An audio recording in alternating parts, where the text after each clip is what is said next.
Okay, WOD 3, scaled for the Swolemate Showdown.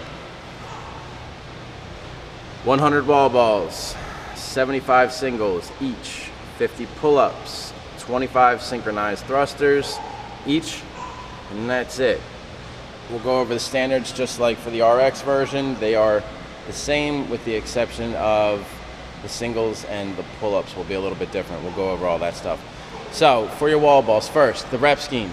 It can be broken up however you guys want. If one person wants to do all 100, God bless you, do all 100. You want to do sets of 10, sets of 5, however you want to break it up. The only rule is only one partner can be working at a time. And the second partner cannot have the wall ball in their hand until the first person drops theirs.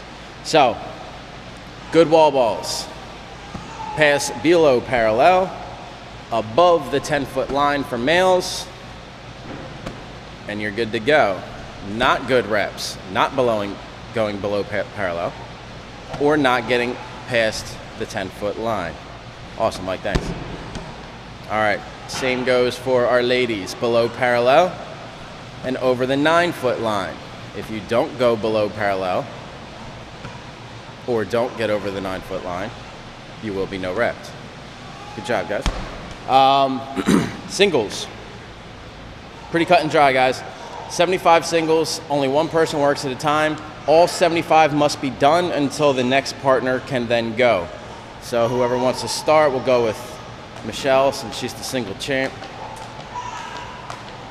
All right, 75, good.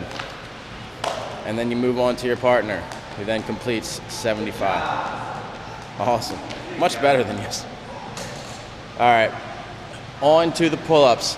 So here you go, guys. Let me first start off with, if you have kipping pull-ups or butterfly pull-ups, they are allowed. The minimum requirement for this movement are jumping or chin-up, or jumping pull-ups or chin-ups. So if you have the other ones, feel free to use them. So if you want to show a kip, you can kip as long as your chin gets over the bar. You can butterfly. Good. Those are all allowed. So the minimum requirements for the jumping pull-ups, at least your wrist has to be touching the bar when you start your jump. Your arms have to be completely locked out, and then you may begin your jump and chin gets over the bar. Arms must then return back to fully locked out, and you can then jump to get your chin over the bar.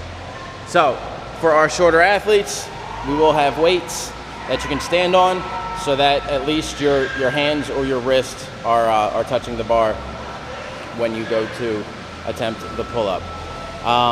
Chin-ups are also allowed, so if you want to show chin-ups. If you don't want to do the jumping version, same thing, arms fully locked, chin over the bar. Good job, Michelle. And that's it. As far as the rep scheme, one person works at a time. You can split the reps however you want. And then on to our synchronized thrusters. So just like the RX version, guys, but the weights are different. The weights are 75 for the male, 45 for the female. A good thruster, before we get into the synchronized part, is bar starts from the ground.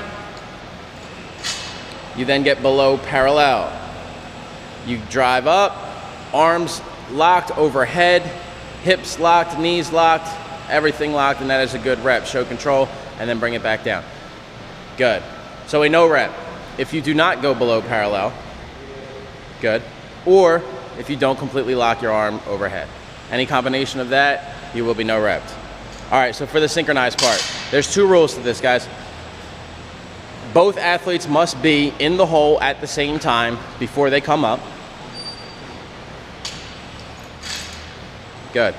And then they must show control at the same time at the top, with arms fully locked, head through. They don't have to get there at the same exact time, they just have to begin and finish at the same point. So no reps. As you can see, Michelle was out of the hole before Mike. They're a little disjointed here. Pretty self-explanatory. That's your chipper, guys. If you have any questions, feel free to comment and enjoy the WOD.